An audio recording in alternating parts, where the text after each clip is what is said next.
Bharatiya Janata party सदैव समय के साथ चलती है। जनता पार्टी ने अपने बूथ प्रबंधन पर भी पूरा ध्यान दिया, सुनिश्चित किया कि भारतीय जनता पार्टी की योजनाएं और निर्णय भी डोर टू डोर पहुंचे।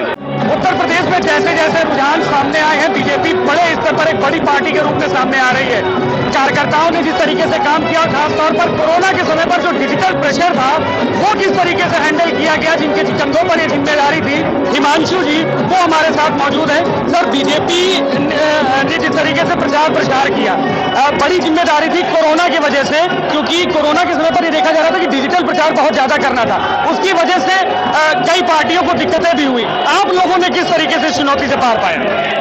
निश्चित तौर पर प्रचार के माध्यम बदले हैं, प्रचार के तरीके बदले हैं। जब कोविड का समय आया उस समय हमारे पार्टी के राष्ट्रीय अध्यक्ष श्री जगत प्रकाश नड्डा जी, पार्टी के प्रदेश अध्यक्ष श्री स्वतंत्र देव सिंह जी व पार्टी के प्रदेश महामंत्री संगठन आदरणीय सुनील बंसल जी ने कोविड प्रबंधन के तौर पर और ये जो डिजिटल प्लेटफॉर्म पर लोगों से संवाद करने का अपना पूरा मूलभूत ढांचा पार्टी में खड़ा किया।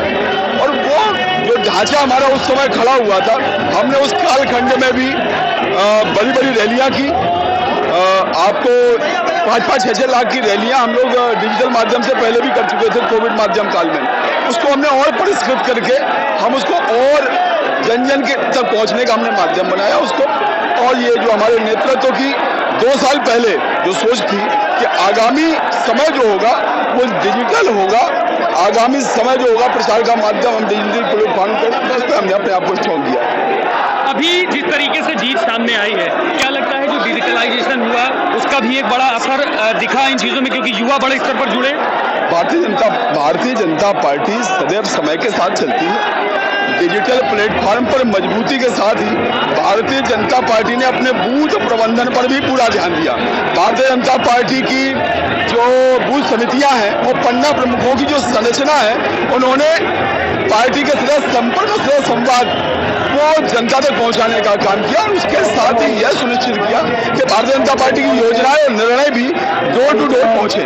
उनका एक बड़ा माध्यम हुआ। ये हमारे प्रदेश के नेतृत्व का और राष्ट्रीय नेतृत्व का जो विजन था, बूथ की मजबूती और उसके साथ डिजिटल प्लेटफॉर्म, इन दोनों का कॉम्बिनेशन करके ये बड़ी विजय निश्चित तौर पर प्रधानमंत्री नरेंद्र मोदी की योजनाओं और माननीय मुख्यमंत्री जी की योजनाओं का फल तो है ही।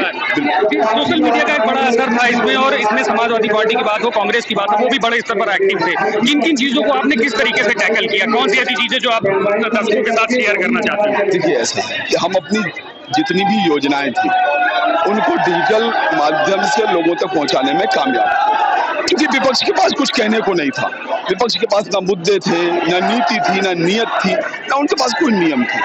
वो एक आक्रोश में चुनाव लड़ रहे थे, एक अहंकार और दम्भ के साथ चुनाव लड़ रहे थे, और वही उनके सोशल मीडिया के प्लेटफॉर्मों में दिखाई दे रहा था। इसके इतर भारतीय जनता पार्टी विनम्रता से अपनी योजनाओं जन जन तक पहुंचाने में उसमें कामयाब हुई, और उसका प्रतिफल है कि आज इतनी बड़ी विजय और इतिहास रचने का काम हुआ है कि कोई भी सरकार इतने लंबे समय बाद रिपीट हुई है किसी भी दल की। बहुत बहुत धन्यवाद। ग्लोबल वॉइस से बात करने के लिए हिमांशु जी थे, इनका साफ तौर पर कहना था कि जिस तरीके से जो नीतियां थी खासतौर पर सरकार की और बीजेपी की, उसको बड़े स्तर पर पहुंचा गया। हालांकि कोरोना काल में डिजिटलाइजेशन का एक नया दौर आया था, लेकिन उसको भी बीजेपी ने पार किया और बड़े स्तर पर जनसंपर्क किया, जिसका असर आज के चुनाव के नतीजों में देखने को मिल रहा है।